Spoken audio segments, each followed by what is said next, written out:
All right, welcome everybody. We have people still pouring in here. We've got just over 450 people registered for today, so we're really excited and honored you're joining us on this Friday morning. So hopefully everybody's had a great week. Again, I'm Jeremiah Shaw. I'm the Executive Vice President here at Strata Leadership, and I'm going to be your host today. I'm going to engage with you in the chat box down below. If you look down just as we start, some housekeeping tips so we can maximize our learning experience today. If you look in the chat box right below on your screen, you can engage everybody there. One important thing to note is that if you want to connect just with one of the panelists, whether it's myself or Dr. Mellor, you can click that on that blue tab, or you can connect to all the panelists and all the other attendees if we want to get a great conversation going. So feel free to do that. Also, towards the end of this, we're going to do a Q&A. And so there's another section for that. You can actually reply with some questions anonymously, or if you're feeling brave and want us to give you a shout out, please feel free to ask a question with your name attached to it, and we will get to that. I'm sure we're gonna have a lot of questions, and we'll get to what we can, and most likely we'll hang out at the end for a little bit extra time to get to those questions. So today's webinar is on strategic planning in uncertain times. It's gonna be with Dr. Nathan Mellor today. We are here at Strata Leadership, actually. We've had the opportunity to partner with OKHR, which we're really excited about. This is going to do a few things. There are a lot of executive leaders on here. There's also a lot of HR professionals.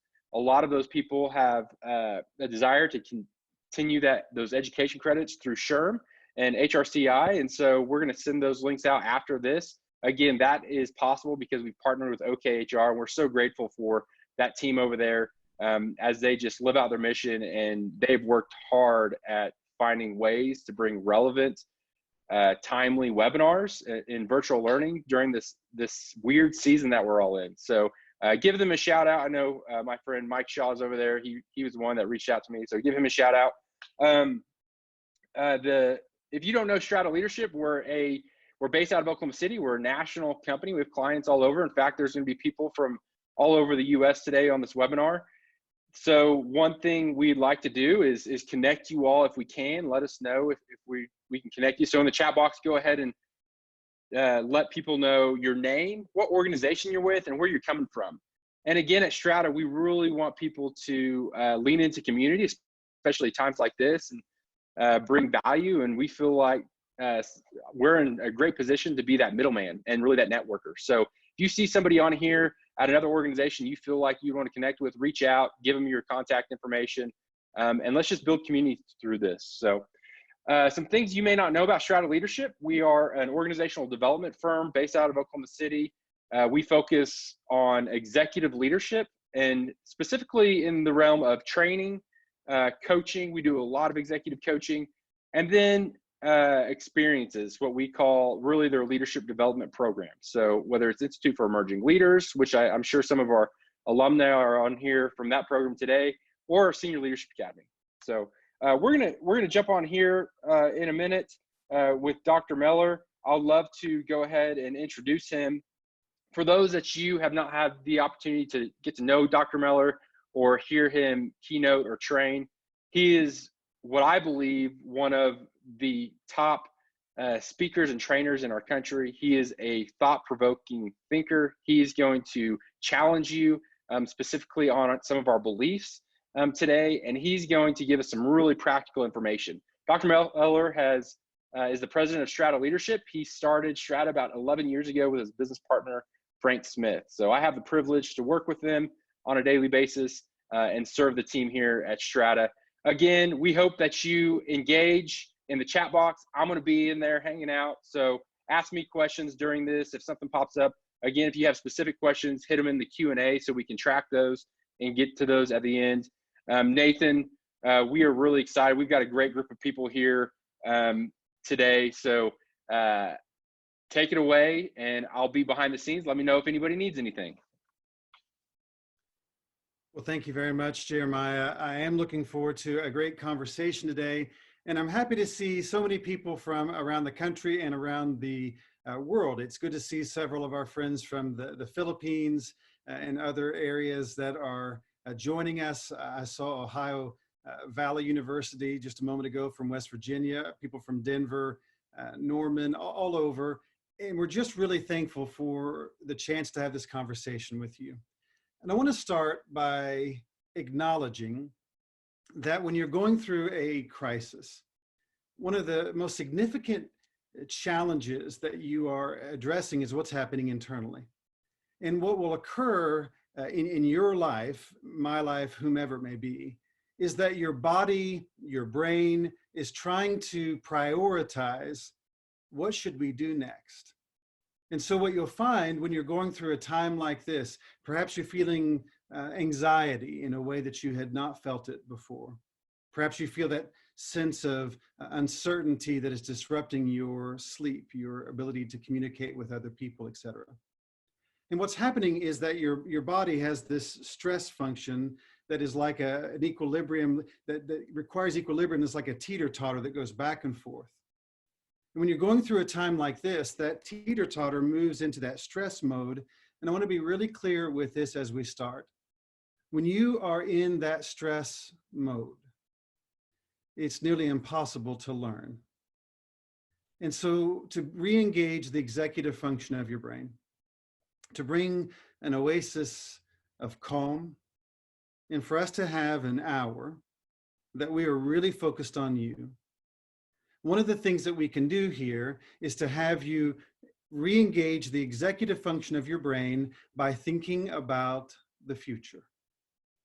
Now that might be a tall order right now, because as you may well know, your brain's a lot like a gear shift in a car, where you can be in the gear shift of survival or the gear shift of thinking creatively, but it's really difficult, if not impossible, to be in both.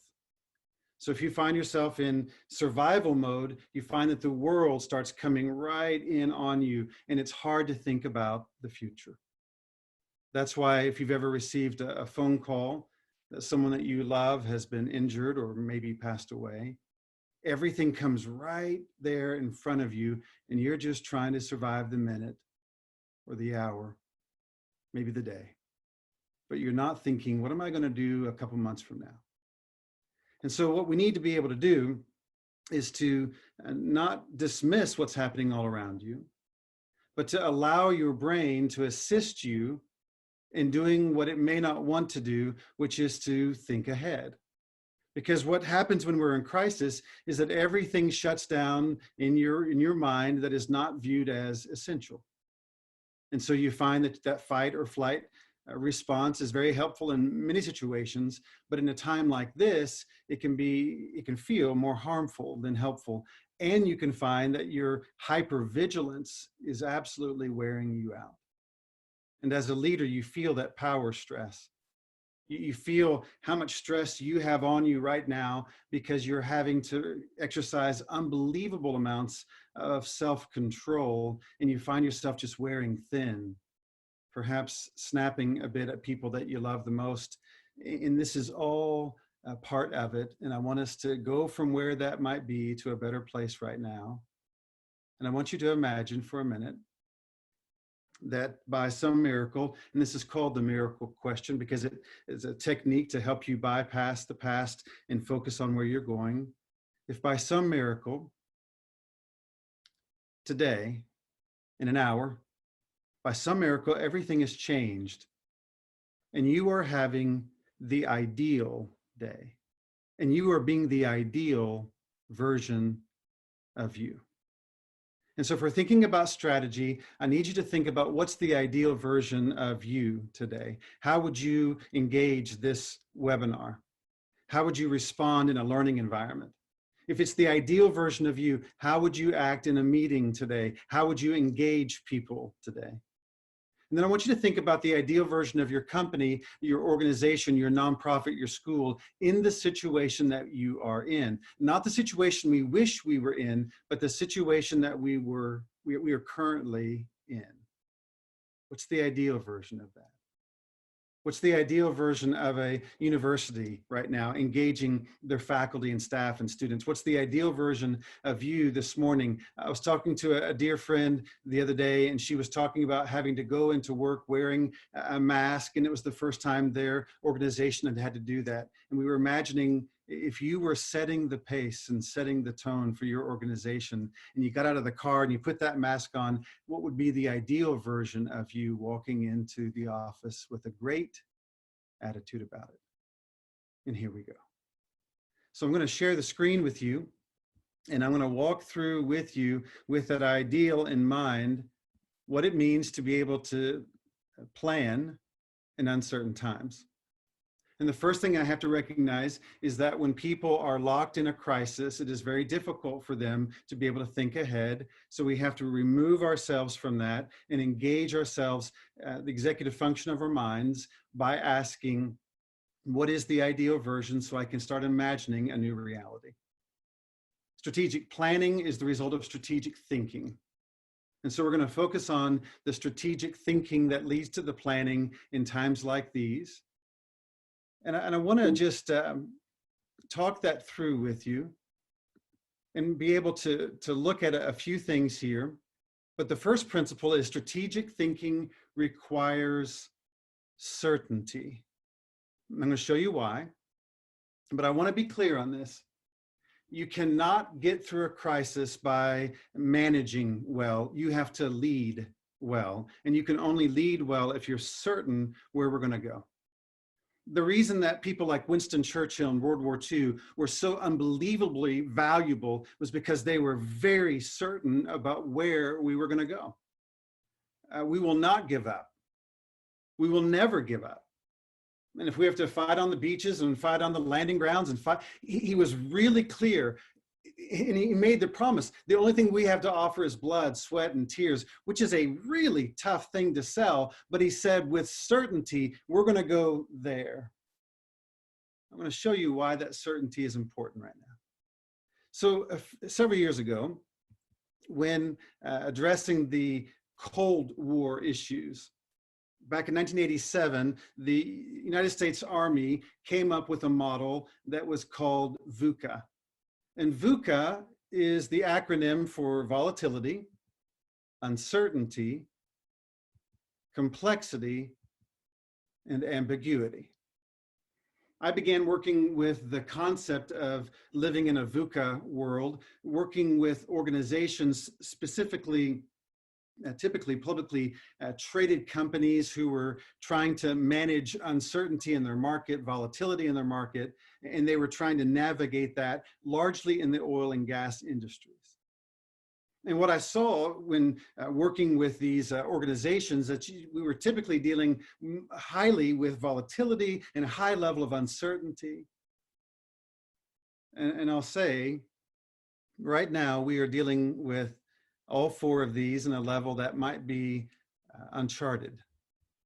It's definitely unprecedented in my mind. And let me show you how this works. When you look at the VUCA world, this graph is not original to me. You can find it at the Harvard Business Review. There are a number of different examples of this that can be found with a simple Google search. But along the left-hand side, we see how well can we predict the results of our actions, negative on the bottom, plus on the top. And then along the bottom, we see how much do we know about the situation on the negative side and then on the positive side. And in the VUCA world, we're going to put these in a specific order. We start with uncertainty down at the bottom right. And then we look at this. The characteristics of uncertainty. We find the moment in which the past is not a good predictor. The present is unclear. There are no concrete trends or patterns that I can follow here. Think about uncertainty in this kind of example that was given to me. Imagine that you have a new product launch.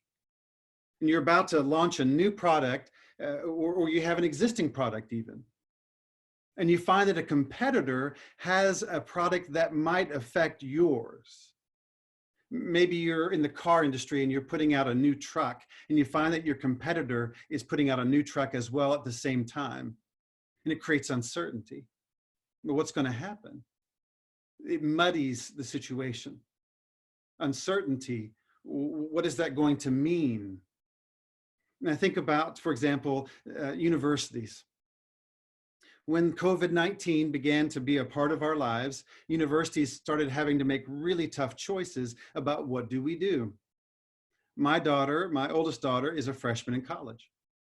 So as a freshman in college, she went to school, had a great first semester, went back, and then at spring break, they said, could we'd like for you to stay home after spring break for maybe a week or two.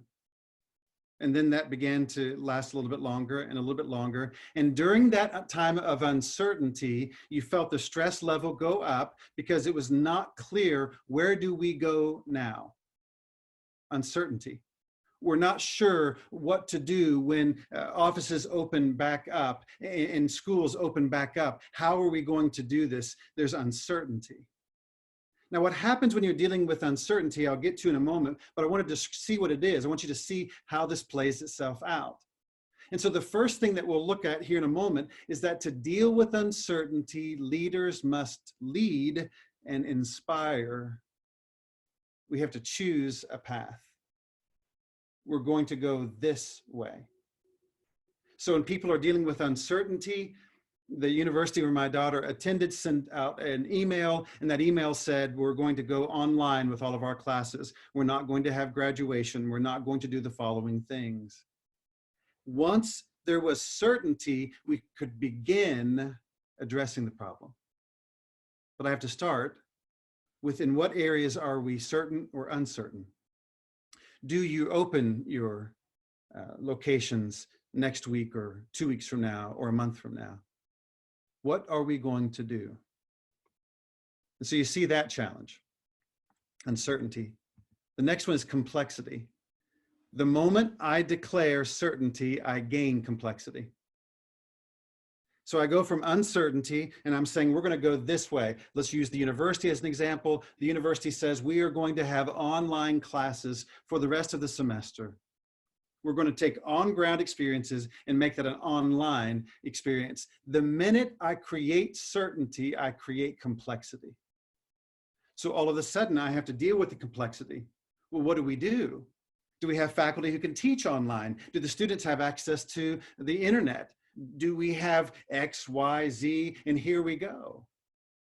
A company, I was talking to a company recently, they had about 3,000 employees in a very large office complex. The company was designed to be done. What they did was required, they thought, that office space. They had spent a lot of money creating that place because they could do their jobs more effectively. And they made the decision, we're going to send everybody home. Certainty, here we're going to go. This is what we're going to do. Creates complexity. And so if I look at the characteristics of complexity, the volume or nature of the information is overwhelming to process, and that there are many interconnected parts. If you think about this for a moment, I want you to think about the complexity of, let's imagine the way it was taught to me was, let's imagine you are doing business in an international format and I'm dealing with a number of countries at the same time, and they have different regulations, they have different ideas that I have to address. It adds complexity. I was talking to one of our clients recently. They have about 30 locations from the Midwest all the way to the coast. When they made the certainty, they made the decision that created certainty. We're going to work from home. That created complexity. And so that complexity was added to because when they were listening to the leaders of each of their 30 locations, each of them was telling them the truth about what was happening, but what was happening in Sacramento versus LA versus Phoenix versus Houston, all of these places were giving information, but the information was different based upon where they were and what they were up against. For you right now, is it the complexity? Do you feel overwhelmed?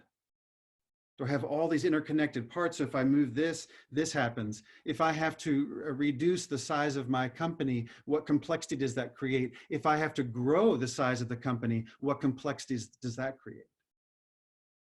How do we change our prices? Are customers still interested? And that complexity begins to grow as I'm trying to address the situation. Let's look at the next piece of it. The next piece that I would comment on would be volatility. And this is the one a lot of people are feeling right now. The challenge is unexpected and of unknown duration. Knowledge about the situation is available, but it's not clear what this is going to mean.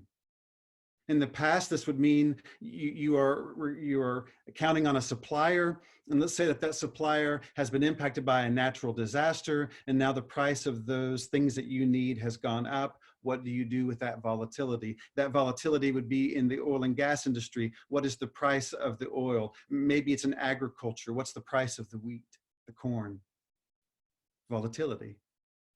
Now, volatility for what we're dealing with currently, you're seeing an incredible amount of volatility in the economy because you're seeing that there was very little slack in the system. And I'll come back to this in a moment, but let's use this example. Let's go from certainty to complexity to volatility real quickly. Certainty, you said, I'm going to have to be at home for the next month, let's say.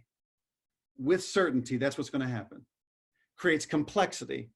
Do we have the resources to do that? Do I have the food that I need? Do I have the supplies that I need?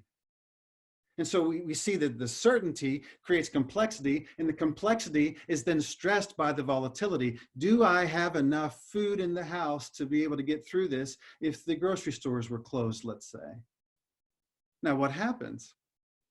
People are trying to deal with the volatility. What's going to happen if I don't have access to masks? Toilet paper?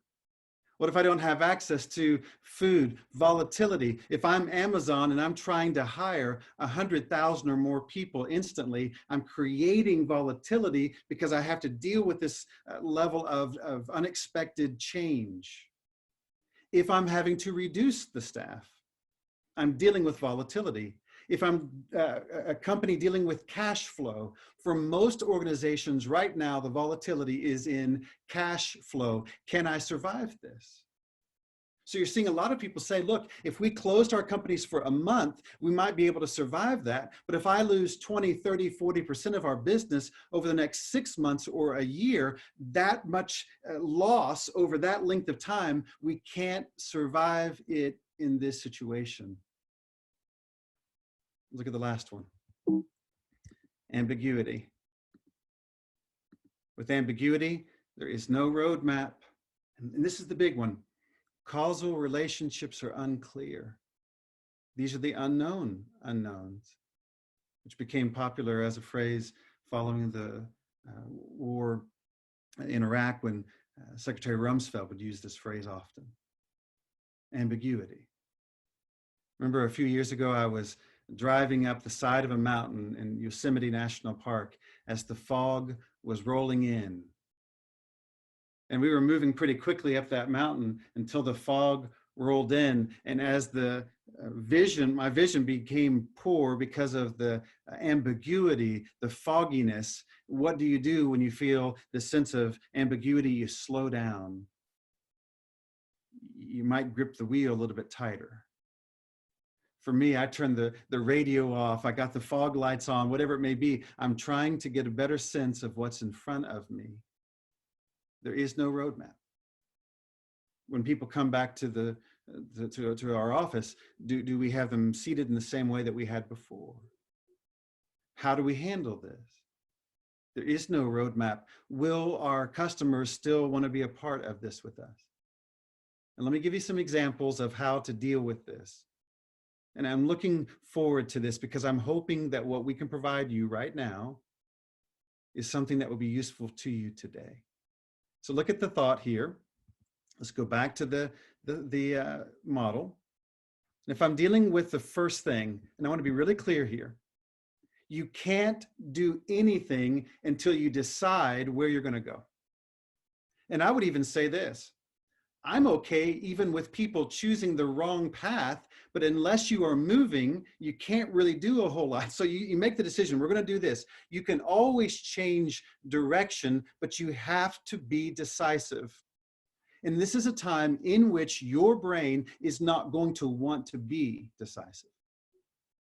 So I have to look forward and say, okay, we're going to lead, we're going to inspire. What are we going to do now? Because without certainty, there can't be planning.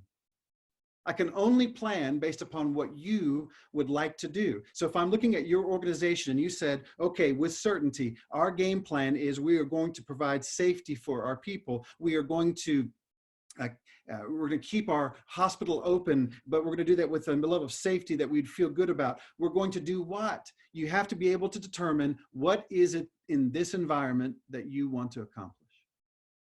We're going to continue selling cars, but we're not going to do that from the car lot, let's say.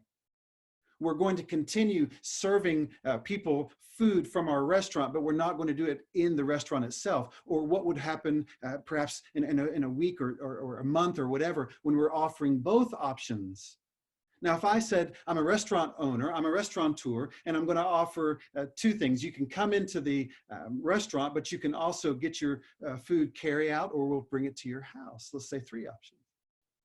Well, if I continue doing that, perhaps the staff that I've been using to make that happen at one level is going to be needed to cover another base. What have I done? I've created some complexity.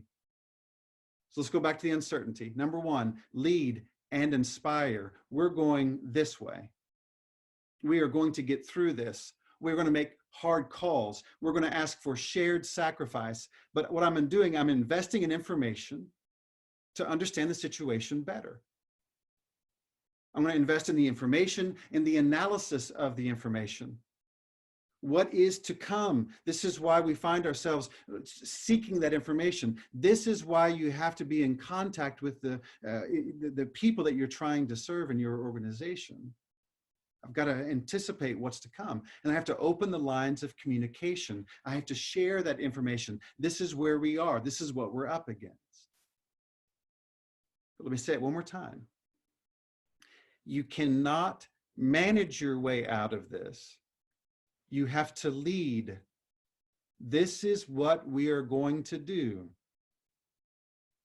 Now, management will come, and I don't want to underestimate the value of management. What I'm saying is you can only manage what exists, and leaders create the thing that is then managed.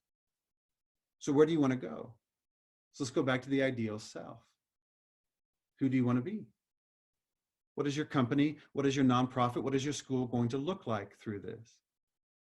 And if you said certainty, we're going to stay connected. Certainty, we are going to communicate openly. Tell me what you want, because once you say we're going to do that, then we can start planning. Go back to an example like World War II. Franklin Roosevelt said we're going to win the war and we're not going to stop until there's an unconditional surrender. Very clear. John F. Kennedy, we're going to put someone on the moon and bring them back safely. Certainty. For you right now, what is the certainty that you need to be able to communicate to people? We are going to respect people through this time. We're going to honor our employees. We're going to make decisions. Here we go. So if I look at that certainty, once I create the certainty, I create the complexity. So what do I have to do? This is where it's tough. I have to restructure, redirect resources. I've got to identify and develop specialists. Watch what I mean. Uncertainty. We don't have enough respirators. What do? Certainty. We're going to have 100,000 respirators. What does that create? Complexity. How are we going to get 100,000 respirators? Restructure. We're going to ask Chevy. We're going to ask Tesla, we're going to ask Dyson, we're going to require them even perhaps to be making respirators to address this uncertainty. But what do I have to say first? This is what we're going to do. 100,000 respirators creates complexity. This is what we're going to do to restructure, to redirect, to address that. Uncertainty. We don't know if we're going to have classes online or on ground. Certainty. We're going to have classes online. Complexity. I have to restructure because my entire system was designed for one thing. Now I have to redeploy it to address the need that I'm up against right now. So let's say I have 100 faculty who've never taught online. I have to redirect resources to help them know this is how you teach a class online. This is how you work from home. I've got to redirect my resources because I can't act as if everything's the same when people are working from home. I've got one person who's working at home and they're single. Well, 100 million Americans are single. Their experience during this time is very different than the person who has toddlers at home, who's also trying to manage that because they can't have access to daycare, which is very different than the person who's also providing care to someone who is elderly. And down the line, we can create these different situations. The complexity grows. So what do I have to do? I have to redeploy. I create the task force. I create this group, I create that group. I'm trying to break it down so that we're not overwhelmed by all the information that's coming in. I'm creating different opportunities for that information to come in and be processed so that it's not just limited to a small group of people or just one person. Restructure. How do we do this? Goes back to the uncertainty. What would you like to get done? Let's look at the third piece here. Volatility.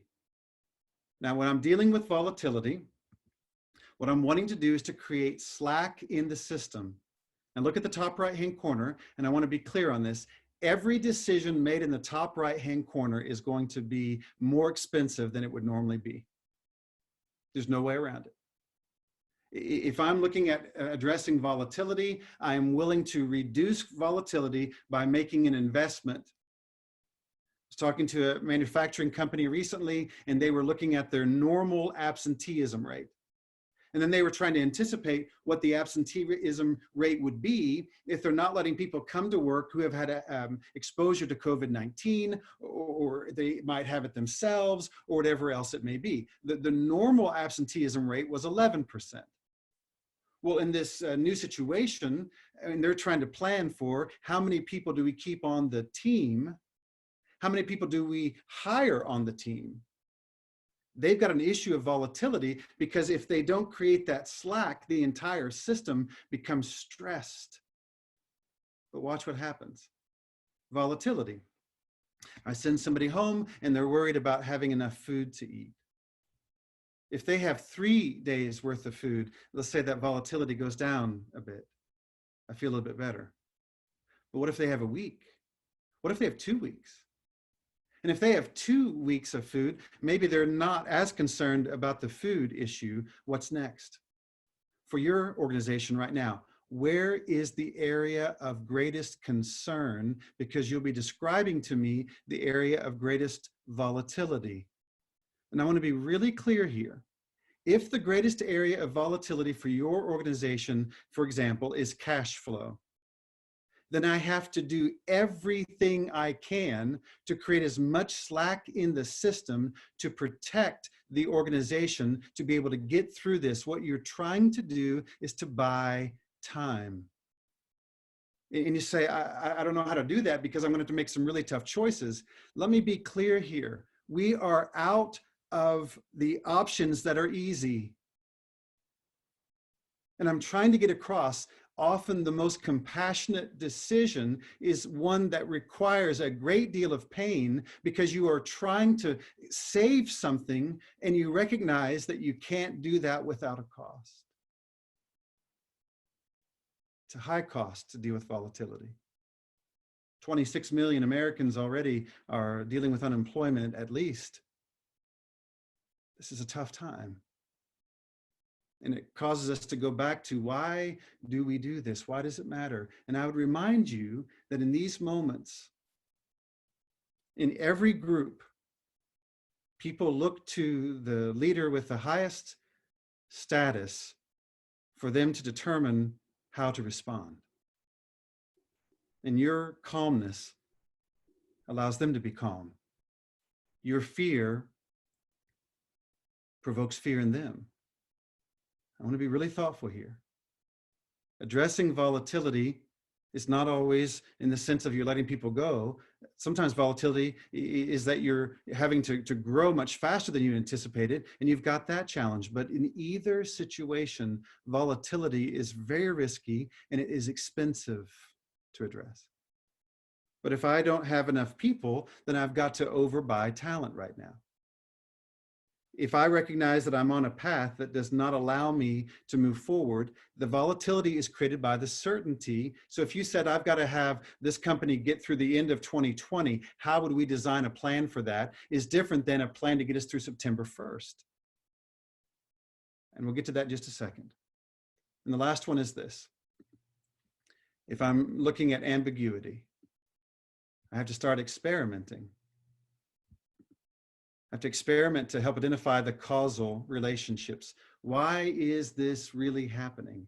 Now, let me give you a great example of a company that is addressing this. You're seeing this actually in an industry. The car industry is doing a great job, in my opinion, of trying to address this. Within a matter of days after the quarantine began here in the United States, you started seeing ads, and one of them that I thought was really compelling was an ad for Chevy. Chevy and Buick really moved on this pretty quickly. Chevy had a great ad where there's a truck driving through this nature scene, looks like a national park, and they're talking about safety. And they're telling you, we're going to provide the OnStar service for you for free right now. And then they said this. Now, during this time, if you happen to need a vehicle, for well-qualified buyers, we would like to offer 0% interest for 84 months. Then they said this. We would also like to provide you 120 days deferred payments. Now, what are they doing? They're experimenting. It's almost like a little Doppler system. They're pinging what's out there. Is the issue for you buying a truck right now the price of the truck? Is it cash flow? Is it uncertainty? Is it that you wonder what would happen if I got a new vehicle 4 months from now and I can't pay for it? They're trying to test what is the length to which they have to go for you to feel comfortable enough to buy a vehicle during this time. They're trying to remove the volatility so that people can make a decision. What are they saying? Look, you don't have to pay for 120 days. And then when you do pay, we'll give you the longest loan possible at 0% interest. They are doing everything that they can to remove the volatility, because if they can do that, they lower their volatility. Profitability is not really the issue right now. It is, what do I do to get the trucks that are in the car lots now? How do I get those going so that we can then adjust for the volatility later? And how many cars we produce, et cetera. Now, I'm saying this to you because right now you may have to do some experimenting. What's going to make our people feel comfortable about coming back to the workplace? I'm going to have to experiment. What if we did this? What about that? I was talking to a friend yesterday, and they have an office where they have seats side by side by side by side, and they are having some partitions created to put those in. But he said, I don't want to do the plexiglass that looks cheap, because I think it might add to the sense of there's something wrong. We wanted to make sure that they looked good, looked permanent. We want to communicate something to our people. For your team, what would that be? For shoppers, what would that be? I'm experimenting. Because I can't see very far, I'm sending that message out and having it come back to see, is this the real challenge for you right now? Could we help you this way? I'm seeing some of the most amazing things happening right now in companies that are trying to address these things. And I love the creativity, and I love the transparency of what they're trying to get done.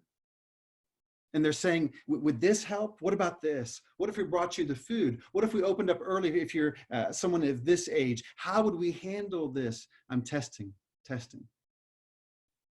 And so the order in which I would recommend addressing this is to start with uncertainty, then to address the complexity. What are you trying to get done? To be transparent with you, when we first started down this path, I was looking at a timeline of, okay, we're going to close our offices, we're going to address these things, and what would it take for us to get through August? That was what we said with certainty. Now what we're seeing is that that timeline may have been too optimistic. We don't know.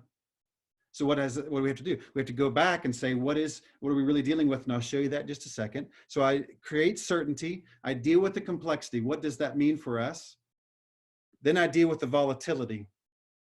Well, how would we address if that was the concern? How would we get there from here? What could we sell? What could we stop doing? What is non-essential? What plan that we had in mind is something that we're going to have to pause on? What cuts do we have to make? What is the shared sacrifice we're asking people to be a part of for us to all get through this? Now, some organizations, their volatility is not money. Their volatility is keeping the people that they have. But you get the same idea. How do we do this? That volatility leads to ambiguity. Can we do this? Is that the problem? Is that the actual reason for the volatility? If we address this, would that be helpful? If we address that, would that help them feel better? So then I address the ambiguity, and then I go back to the uncertainty and start the model again. Now I'm asking you to do this in real time. For you personally, right now, for you as just for yourself, tell me who you want to be today. Describe the ideal version of you today. Once I know what that is, then we can start dealing with, well, how do we get that done? The complexity of it. How do we create space for you to be able to operate at that high level? What are the things that I can remove to allow you to have that so that you can continue on leading effectively? And it continues and changes as we go through. Let's look at the last few pieces here. Strategic thinking requires honesty. I need you to hear me on this one. Strategic thinking requires honesty. Now watch what I mean. I'm going to show you the OODA loop. The OODA loop has 4 pieces. The OODA loop requires me to observe, orient, decide, and act. Now, I'm going to show you how this works, but I want to be really clear here. The first 2, observe and orient, those are by far the most significant of the 4. And let me show you how it works. This is from John Boyd, who has passed away. So if I'm looking at John Boyd's work here, he has the OODA loop that is providing these 4 ideas. The first thing I do is I observe. Now here's the key to observation right now. This was designed again in the military mindset because he was trying to understand what could you do to be able to do this OODA loop that would eventually allow you to anticipate what your enemy was doing. That if I applied the OODA loop, I would be able to start anticipating what was happening. Now watch. Stage 1, I have to observe. Stage 1 is about observing, not what I wish was, not the case that I wish this was the case. I'm looking at what is the actual situation we are in. Hear me. I'm not looking for what I wish would happen. This is not optimistic hope. I'm asking, what is the actual situation here? What am I really seeing? And this is why my heart at times is broken. Maybe yours is too. When you look at the real situation, this is a tough situation, and I would rather call it what it is so that we can address it. But you are not going to lead effectively without being honest. What is the actual situation? Now, why do I have to think this way as a leader? Because it is my responsibility as a leader to do everything I can to help as many people as possible thrive. What is the actual situation we're up against right now? I'm observing what is. And I feed that forward to orientation. I have to orient to this. I have to orient to what is, not what I wish would be. Let's go back to that faculty member teaching at a university who enjoys the on-ground teaching, who enjoys the interaction with the students. Now, what is the observation? Observation, we can't do it that way for a time. What do I have to do? I have to ask myself, how can I translate and orient to this situation and not look at the past as something I have to restore, but look at the present as what do I have at my disposal to be able to do something with it? And John Boyd would share this story. He would say, okay, I want you to imagine want you to imagine that you are at the top of a, you're at the top of a mountain. It's a ski slope. And there you are at the top of the mountain with your skis on. And he said, I want you to look at your skis and you can see the skis. You're at the top of this mountain. And I want you to see that moment in your mind's eye. Now I want to take you to a beautiful lake. And this is a beautiful, large lake, and you are in a boat, and you have your hand on the throttle of that motor, and that, let's say it's an Evinrude motor, and you've got that thing going, and you're going around that lake enjoying a beautiful day. See it in your mind's eye there with that motor. You can smell the gasoline. You can hear the engine. And then he said, okay, now I want you to imagine you're walking into a bike shop. I'm going to buy a bicycle. And you walk in there and there's a beautiful bike right there in front of you. You can see that bike. You're going to buy that bike. And here it is, the handlebars and the tires, the crankshaft, here it all is. And you can see the bike. Now I want you to go to a toy store. And at the toy store, we have these huge toys for kids that look like little bulldozers. And they've got rubber tracks on them. And you can see that toy there. And he said, okay, now what I want you to do is go back to the top of the mountain. And in front of you, you have the skis. You have the motor. You don't have the bike anymore. You don't have the boat anymore. All you have is the motor. All you have is the handlebars from the bike. So I've got skis, I've got a motor, I've got the handlebars of that bike. And then finally, I have the rubber tracks that were part of that bulldozer. I've got those rubber tracks. These are the four things that I have. Let's orient for where you are. These are the things that you now have. If I will look at them, what could I make with this? And in his analogy, he would say you could make a snowmobile. You could work your way out of this. Now, here's the problem. If I only look at the skis as skis, I'm not going to be able to make the snowmobile. If I only look at the motor and say that that's for a boat, I'm not going to have the flexibility of mind. So watch what happens here. Look at observe. When we observe, we are taking in new information. Observation shifts our mind from a closed system to an open one. Observation helps us gain the new perspective needed to challenge or change a pre-existing mental model. What do we really have here? Let's observe. What is the creative response that I could come up with here? Let's keep going. I go from observe to the one that he would look at as most important, which was orientation. Requires flexibility because we have to reshape our mental model to more closely align with what we are observing. Have to think in new ways. Now, you've heard these types of examples before, but this was one of the reasons why it was so difficult for Detroit, which had been a technological and manufacturing leader for generations. It took so much pain for them to see the transition to a new way of thinking, because people would say, you know, I can't do another job. I'm a lathe operator.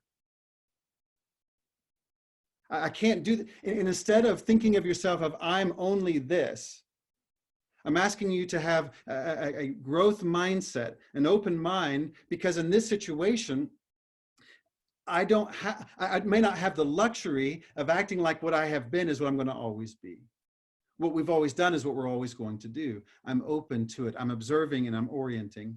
Once I see what's there, I make a decision, I act, and then I go back through, and I go back through, and I go back through. This is an accompaniment in my mind to the VUCA model. Now, what am I trying to get at?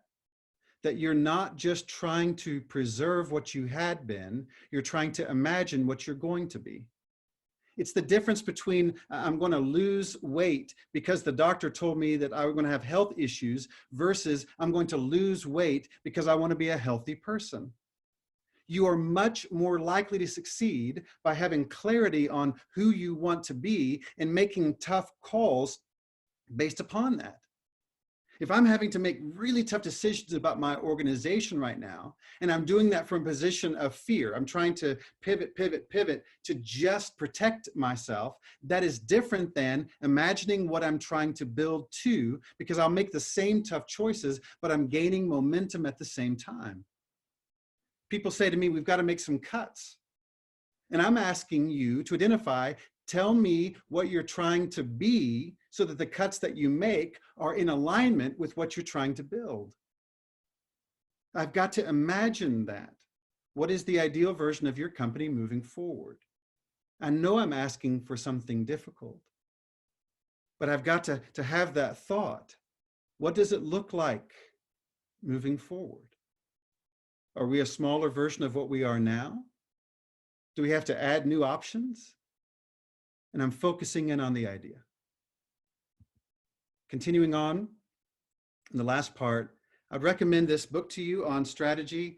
It's from Richard Rummelt, Good Strategy, Bad Strategy. And what he would ask of you is to do this, to run through this concept, that you have the kernel of strategy at the bottom, which is the fundamental content of the strategy. This is what we're trying to get done. Then I go to the diagnosis. What's really happening here? A guiding policy, which are the values that allow me to make good decisions. And then I create the coherent actions. Let me walk you through that real quickly as we're wrapping up. Imagine you're going to the doctor's office and you sit down and you say, I've got a cough and I'm trying to get rid of the cough. My strategy is I'm looking for, the goal is I'm trying to figure out how to deal with the cough.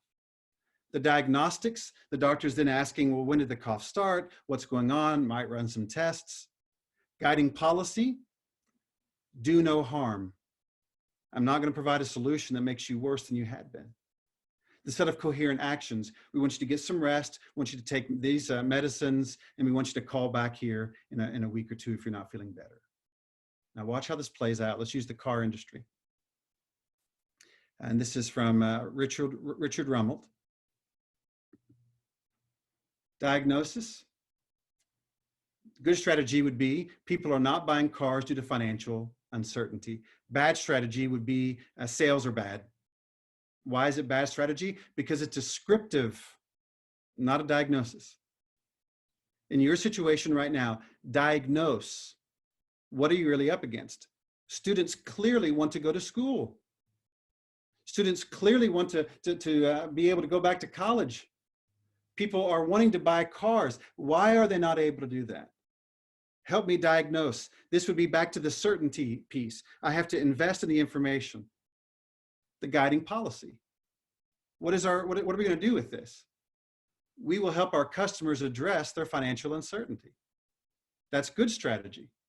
We're going to address that because that's the problem. What can we do? Can we change the credit? Can we do this? Can we do that? Bad strategy. We will work hard to increase sales. Why is that bad strategy? Because it's not specific and not directive. So if I'm looking at you right now and you say sales are down, we're going to have to work hard to increase sales. That's not a strategy because it's not specific. What is it that's keeping people from selling to you right now?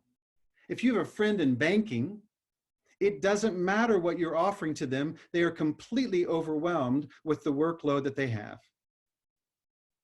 So what do I have to address? It's a different diagnosis. And then finally, coherent actions. We will defer payment for 120 days for select models. If I'm dealing with the car industry, that's good strategy. Bad strategy would be we will discount our cars. We will increase our ad frequency. Now, why is that not a good strategy? Because the actions aren't coordinated. We're going to discount the cars. We're going to increase our ads. That's not the problem. I may add to that, but what I'm saying in this model is that if the issue is financial, discounting the cars doesn't change that unless the discount is so great that it makes it probably not advantageous for you either. We'll increase our ad frequency. It doesn't matter how often they see the ad if they can't afford the financing and can't afford the car. What are my options? Now, through all of this, what you're looking for, if I could sit down with you and have a great conversation as we begin to wrap up. is I've got to start with, tell me about who you want to be.